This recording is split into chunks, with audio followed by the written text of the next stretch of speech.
go. Okay. Good afternoon again, everyone. Welcome to this third public hearing, time being 2:04 p.m. We will call this public hearing to order. A couple of announcements. This is a continuation of the June 22nd, 2022 and July 13, 2022 public hearing regarding a petition for the incorporation of the unincorporated community of Oceanside and the creation of the city of Oceanside. Number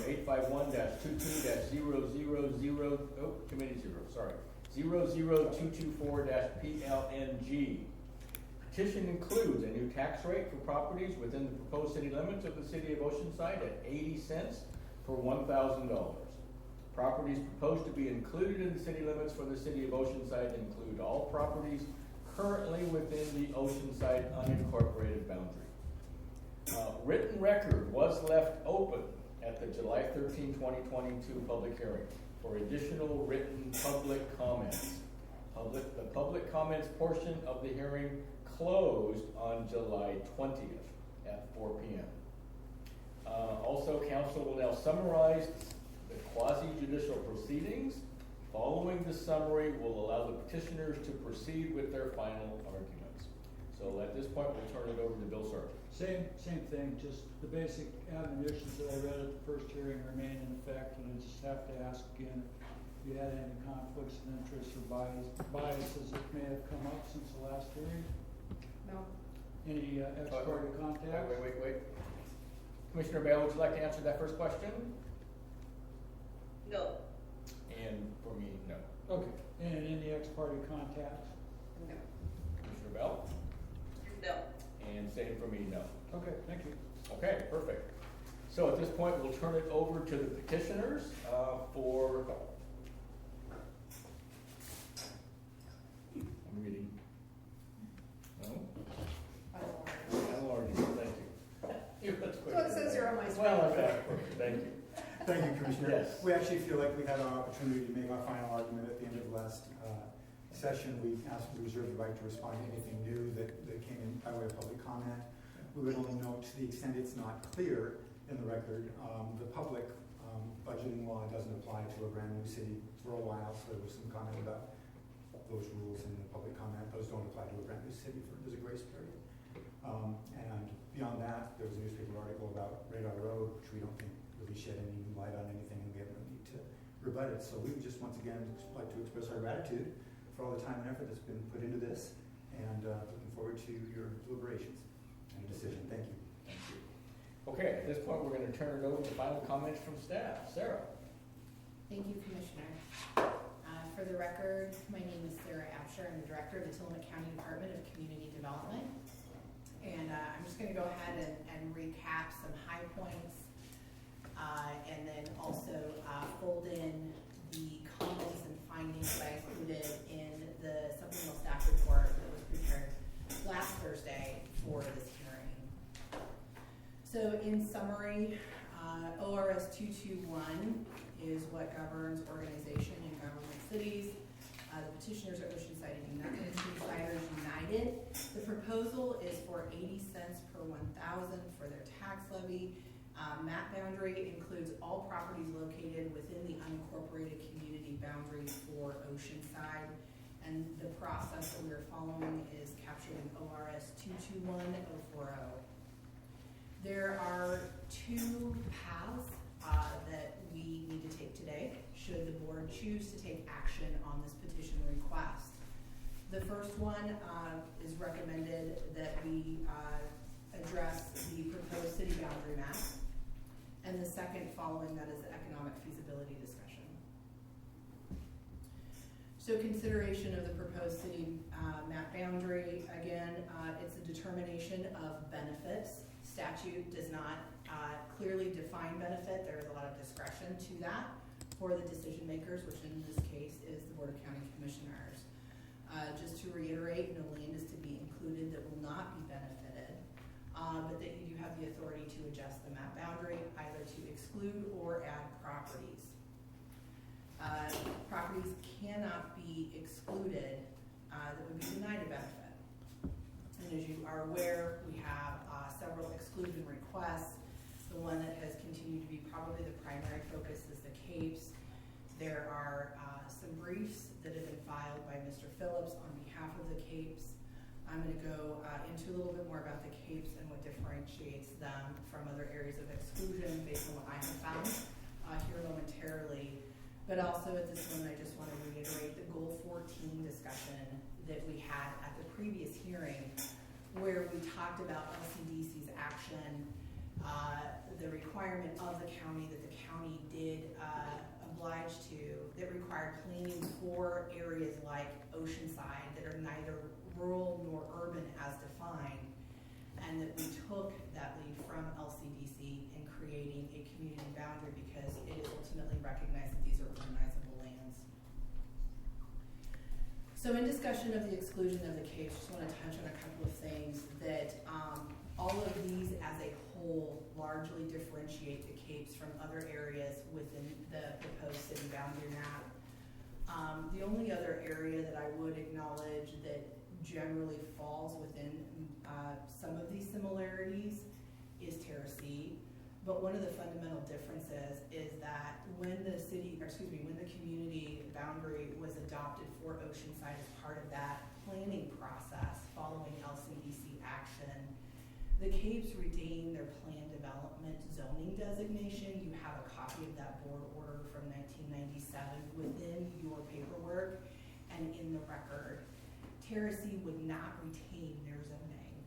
If they were excluded, they would fall within the category of the other properties that would essentially have to go back to a rural designation, which ultimately is in conflict with our goals and policies outlined in the Goal 14 element of our comp plan. So, Andy, so can I just ask a quick question? Are there, Sure. what particular determinants allow the Capes to retain their land use issues and Terracea not? So that's a great question, Commissioner, thank you. So Terracea, prior to the establishment of the unincorporated community of Oceanside, already had a planned development zone designation that was developed with the comprehensive plan. Oops. I'll wait just a moment. Oh, excuse me. For the record clarification, the Capes did. My apologies. You got me really confused there. Oh, my apologies. Oh, Okay. that's why the meeting, that's why I shut down, because it totally said the wrong thing. It's like, it's helping me out. Error education. Connection. Sarah must start. Let's just kick everyone out. Let's just, so, Make a reset. we're still recording on the audio, correct? But let's just take a quick pause here while we reestablish our Pause the teams. recording? No, you can leave that on. Yeah, it's not connecting. We need to have a record. So I'm gonna come out of the meeting and come back in. Okay. Sorry, we're having some technical difficulties here. And I am still on the meeting, so that, Really? yeah, that's part of it. That's Yeah. odd.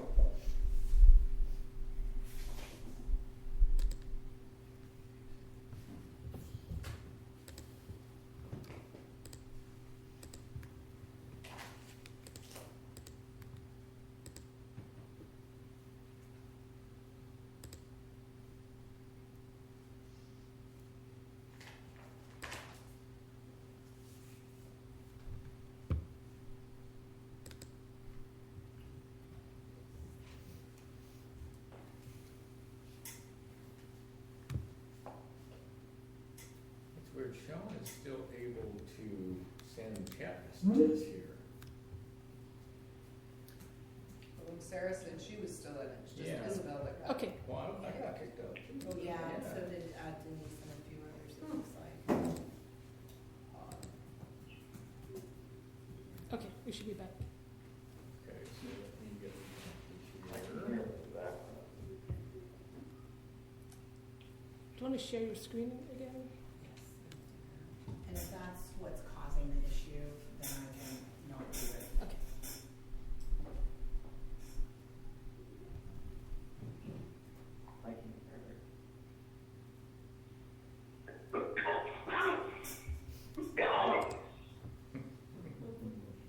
Well, I'm not reconnecting, but that, I think I can do without.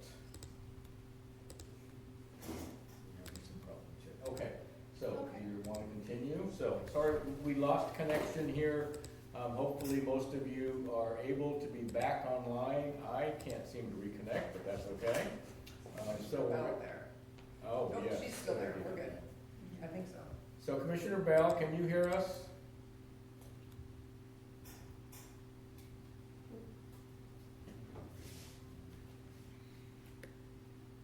I think she Commissioner joined. Bell is on the phone now. She's on the phone. Was that Commissioner Bell? Yeah. Okay, so you can hear us. Okay, so we're gonna let Sarah Absher continue with her presentation. Thank you, Sarah. Commissioner. So the Capes already had their plan development zoning designation. Terra CE, when Oceanside, the unincorporated community, was formed in the late 90s with new zoning designations created and administered for that community. Terra C was zoned on residential Oceanside. So effectively, if they are excluded from the proposed city boundary, they would have to go back to a rural zoning designation. There's no other option for them. Because, and so let me make sure I have this correct, because Terra C was included in the boundaries when Oceanside developed their community plan, which was adopted into our comprehensive plan. Correct. Okay. And the Capes was as well, Commissioner, but the difference is that you have that board order to where the county at that time took action not to rezone the Capes because they had their plan development designation, their plats had been recorded, they had established land use approvals, etc. Okay, that were reflective of that plan development zoning district. Thank you for that. Yes. Also, the Capes is a private development with a private road system. Maintenance and repair costs are solely borne by the owners of that development. Again, they were pre-existing plan development that was approved through a specific process, and that is all again reflected in that board order OA 9703. They are governed by CC&Rs. With an active homeowners association for regulatory oversight and compliance. And essentially, in differentiating between them and the other areas of exclusion, ultimately, they have an entire package of community services and facilities that do not wholly apply or are present within other areas requested to be excluded. Just to recap the benefit discussion, so when we talk about benefits, a property is benefited by being included in a proposed city when, as a result of its inclusion, a property will receive from the proposed city one or more community services or access to one or more community facilities than it would otherwise. This includes sewage disposal, water, storm drainage, and roads.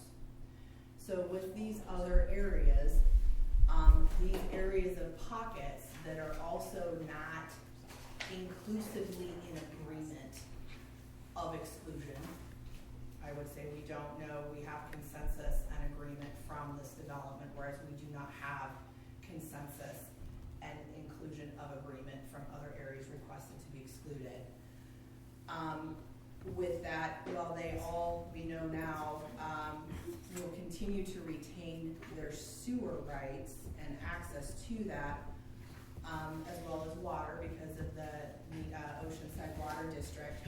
Storm drainage and roads, I think, are probably two of the highlights to touch on as far as a benefit to those properties that are within the proposed city boundary. And that is primarily because you have several road systems within the proposed city boundary area that are local access roads. So they do not fall under the county public works maintenance program. You also have, essentially we don't have stormwater drainage districts. We don't have those facilities as part of our transportation plan to the extent to where these properties would ultimately or could be ultimately benefited by being included in the city.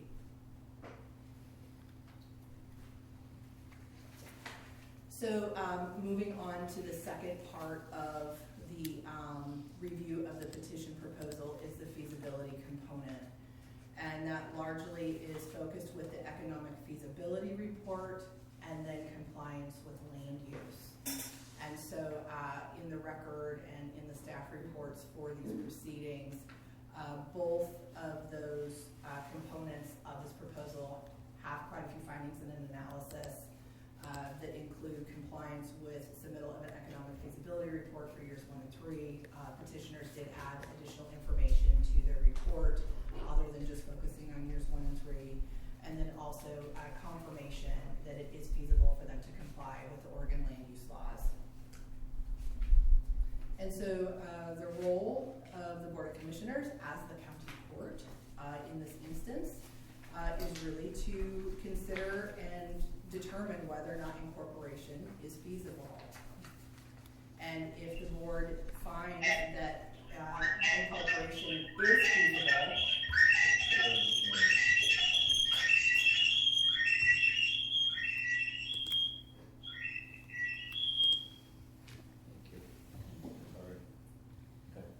then next steps would be for this proposal to go to vote by the community. With that, considering objections to granting the petition, objections to formation of an incorporated city, and the consideration of objections to the estimated tax rate. And as a moderately quick recap, that's what I have. And I would say that, as you know, it looks like other county staffs that you may want to hear from with any questions you may have are also present virtually on the hearing this afternoon. So Director Chris Lady, County Assessor Denise Van de Koovering, and I believe Commissioner, you said Treasurer Sean Blanchard, and then County Clerk Cassie O'Neill. They're all with us. Okay, that's perfect. So,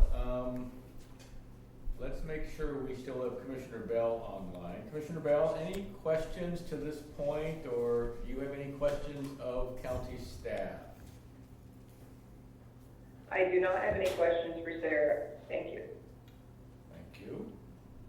I do Commissioner? not have any questions, thank you. Nor do I.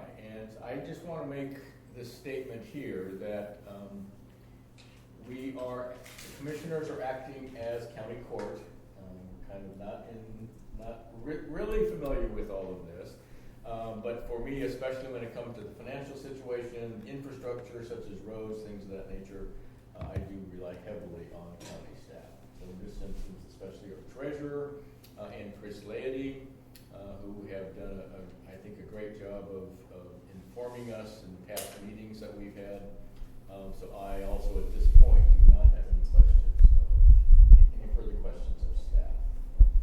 Well, no, I take that back. I do have one question for Sarah. So as we consider the map boundaries, I do have a question on the Radar Road area. So in looking at this map that you provided us at the last meeting, the boundary, the proposed city, so the proposed city boundary includes an area, a lot that was owned by the, I believe, the Swindlers.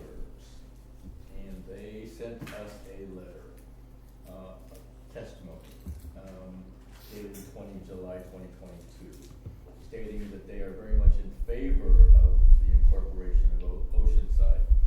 And yet, I do notice on this map that the Oceanside community boundary did not, I don't believe, included the Swindlers' property. Can you address that anomaly for me? Well, so to be frank, I could take a moment if you'd like me to, and specifically pinpoint their property for you. Okay.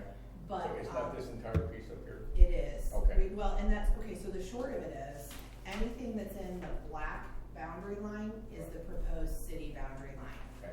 And so essentially, that northerly line was adjusted to include that property, and then it is everything else that is within the existing unincorporated community boundary for Oceanside. Okay, so especially the Radar Road area, excluding the Swindler's property, that is currently governed by the Oceanside Community Plan that is currently part of the comprehensive plan.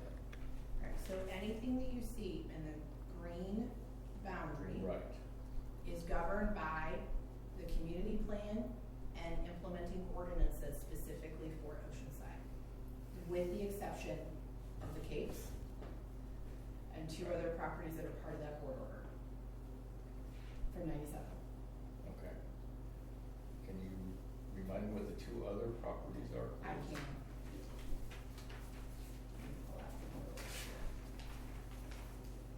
So, I am looking at the board order for Oceanside, which is OA 9703, Second half. and I am also referring to the map that was part of that. Okay. Okay.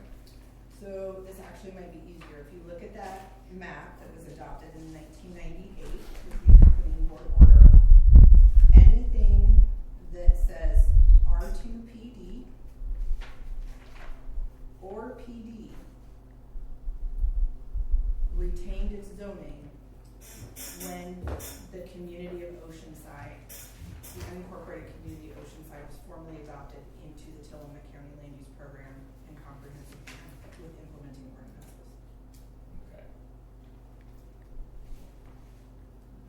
But if you look, all of the other properties that have an ROS designation, that stands for Residential Oceanside, anything POS is the park zone, COS is commercial.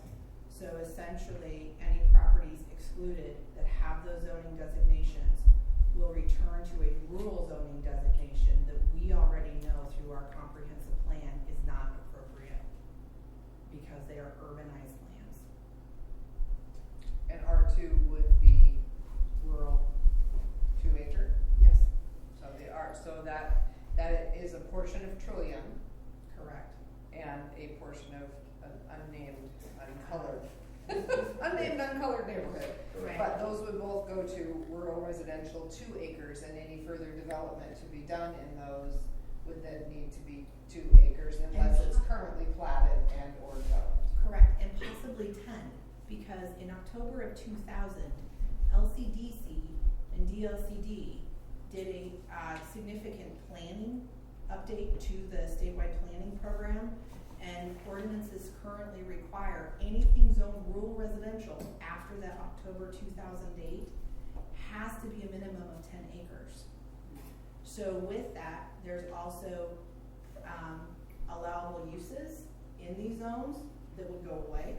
So we're potentially looking at changing opportunities for property rights and probably measure 49 claims scattered throughout these areas that would be included, which effectively are going to put them back in with the same reasons of urbanization as to why we did what we did 20 years ago. Follow-up question, if I may. So, there are 2 R2 PDs. One of them here, just to the north of the Capes, they have not requested exclusion. So the only areas in there were Avalon West, and from the best that I could ascertain from Avalon West was the actual platted areas of Avalon that were west of Highway 131, and not all of that area was in that plat. Because the Avalon plat is specific to a boundary with lots that were platted and created in the early 1900s. Okay. So, so Commissioner, that actually gets back to my point about consensus. What we know is that the Capes as a whole has come forward with representation to say we want to be excluded. We have not seen that through all of these processes for any of the other areas that are requesting exclusion. And quite frankly, some of the boundaries we can't really confirm because there also hasn't been a clearly defined boundary for any of these other areas. The The other area of concern to me is Trillium, also R2 PD, at least a portion of it. But the problem I see there would be creating, and I can't remember the term now, some sort of a spot Spot zone. That's zone. correct. And again, with that area, there were a couple of requests for exclusion, but that area shown on the assessor's map as a whole did not request exclusion. And that is an area that is largely serial partitions. So it's not even a platted subdivision development with a defined development boundary. I appreciate that conversation. So at this point, Bill, are we going into deliberation? If you've heard everything you want to hear from staff, yes, you are. So I guess we can't put this off anymore. I fear no, we cannot put it off any longer. As difficult as it is. There is some, as you know, necessity of your getting to a decision fairly quickly, because if you ultimately decide to grant a petition, we're under a bit of a time crunch to get it on the ballot before November. So Or an election. there is some urgency there from your staff, and I'm sure the petitioners, that, you make a decision that we can reduce to an order, hopefully by next Wednesday. But, you're, if you need more time, but that's a concern. Okay. Okay. Okay, so at this point, the commissioners are going into deliberation. So everything is closed, records are closed, correct? So even when we go into deliberation, can anyone, I think you better just come up with your decision yourselves. Okay. Can't ask any more questions. okay, okay. So we can't ask any questions of staff either? Well, I suppose if during deliberations you have some questions, staff, you could do so. Okay, okay. But the petitioners, et cetera, are silent from here once we go into deliberation. Okay. Everybody's good with that? Everybody has Okay. said their piece. Okay, perfect. Okay, so, By your decree. perfect, I love it. Who wants to start? Commissioner Bell, are you still with us? I am. Would you like me to start? Any thoughts at all? Yes, on how we might proceed? And by the way, Commissioner Bill, I know, Well, go ahead. I preferred if you did discuss the boundary first before Okay. you decided, Okay. whether there's a benefit and, if you're gonna grant a petition. So I didn't know if Commissioner Bill was cued in on that. Great. Okay, so let's discuss. yes, I'd be happy to. Let's discuss the boundary first then. Commissioner Bell, you want to start? Sure. Well, it seems to me like we've received clear information that the capes will not be benefited. And that was in question before, and the question's been answered, so I think the capes will not be benefited. We could exclude the capes from the city boundary. It also seems clear that the rest of the community would receive benefit, some places more than others, but there isn't any other section of the community that would receive no benefit. So I'll stop there. Thank you. I think Commissioner Bell said it very clearly. I think that there are varying levels of benefit that will be provided to different areas of the community, but when you get down to it, because of these land use issues, there is no other part of the community that will not be benefited by remaining in the boundary. And I have to concur with all of that. I do not see a benefit since we had a change in thought from DLCD on the capes as far as sewer goes. I no longer see a benefit for the capes. I see great benefit, and hazard, should we try to pull out any other neighborhoods?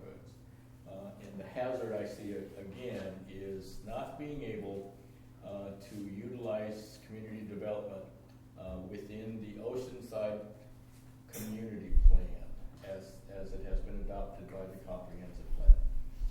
That would change their ability to use properties within those areas that we were to consider other than the Capes, taking them out. So I see great hazard there, not just no benefit. So I think I would agree with all of that.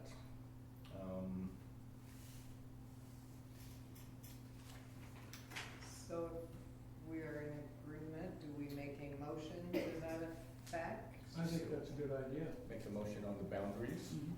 So we have some proposed We do. motions. So who would like to make a motion? Commissioner Bell, would you like to do that, or I have the language in front of me? I do also. So in the matter of the proposed city map boundary for the city of Oceanside, part of petition request number 851-22-00224-PLNG, I move that the proposed city boundary be amended to exclude the Capes development based upon the findings of fact, evidence, and testimony contained within the record demonstrating that all properties within the proposed city boundary, except for the Capes development, are benefited by Incorporation. I will second. We have a motion and a second. Any further discussion? Hearing none, I'll call for the vote. All those in favor signify by saying aye. Aye. Aye. Aye. Aye. Perfect. That is unanimous. Thank you. Now, let's move on to the main question at hand.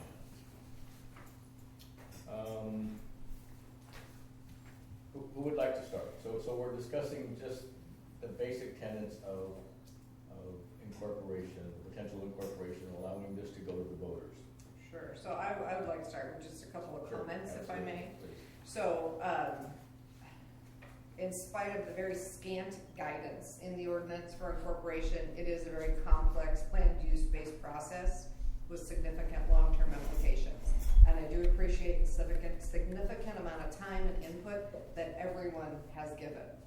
As we go into this deliberation section of the hearing, I want to remind everyone that the decision we will vote on today is not based on whether or not I, as a judge in this hearing, believe that Oceanside should be an incorporated city. My personal opinion has no place in this decision.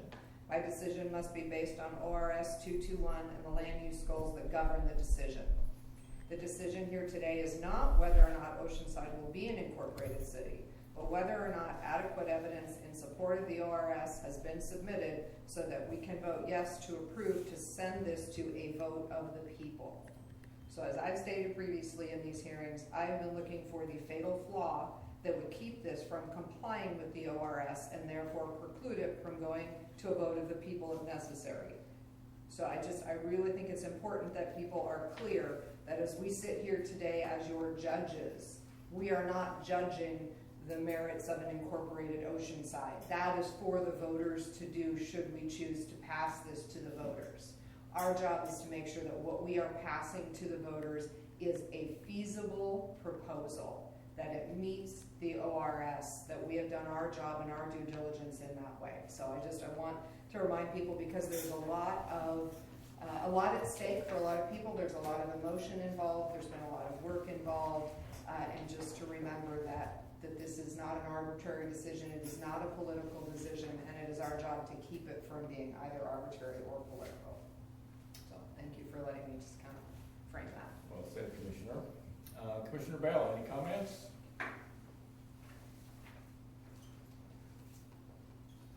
Well, I agree with Commissioner Scar and appreciate her wise words on that subject.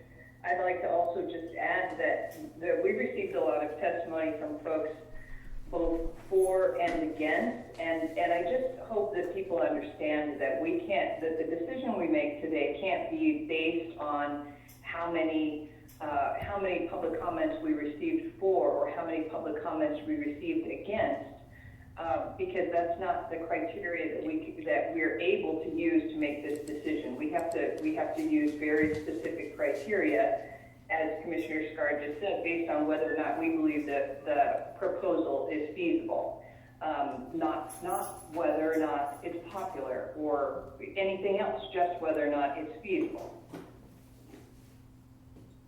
Thank you, Commissioner Bell. I agree with everything that's been said at this point, and I'm hoping people in Oceanside understand that we are not taking a position on the merits of incorporation of the city of Oceanside. That is not for us to decide. And these rules that we are bound to be abidden by come from the Department of Land Conservation and Development, even though this has not been, to me, has not been well thought through. We don't have clear criteria on this from the Department of Land Conservation and Development. But from the guidance that we have had from DLCD and Lisa Phipps and Sarah Absher, who understand these rules and regulations far better than I, as well as Bill Sargent, and I believe Joel Stevens is also online with us. Again, the information that I have at this point points to the fact that there is no reason that this board should deny the ability of Oceansiders United to take this before the voters of in Oceanside. And so that would be at the November 8th election. So not hearing any other disclaimers at all, I think we're ready for a motion. Who would like to make the motion?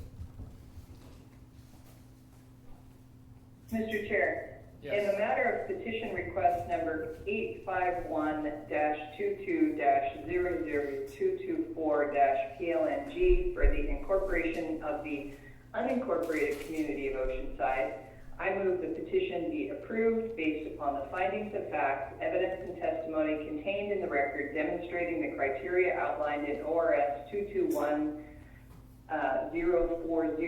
have been met, and conclude that the incorporation of Oceanside is feasible. Second. We have a motion and a second. If I can have a quick sidebar here.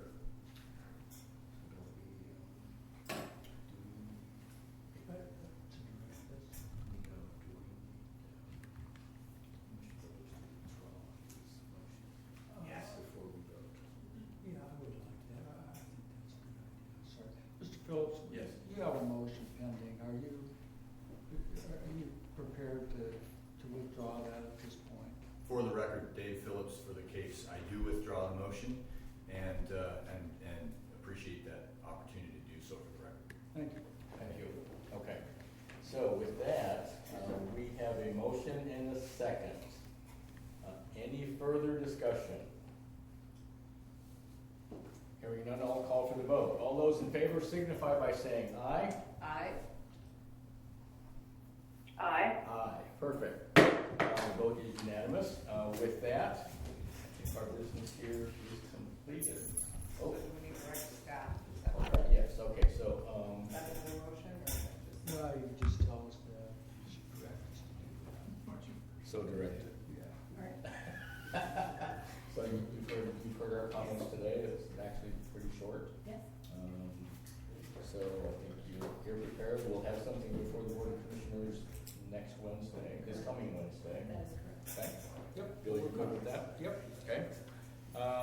Perfect. So with that, time being 2:44 p.m., we will close this public hearing. Thank you, everyone.